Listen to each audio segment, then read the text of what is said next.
The project is about giving the Slovenian children the opportunity and also the experience of experimenting. It is something really needed.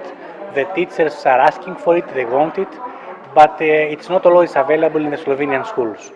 We in Bayer have the capacity and the willingness to do it, and we thought of connecting the Bayer laboratories with the Slovenian children. The results really exceeded our expectations.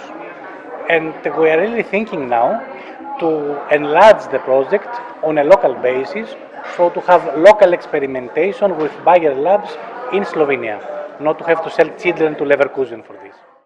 Connectivity to me, to Bayer in general, means a very simple thing. Bringing people together, therefore creating value, identifying talents, and bringing the science forward.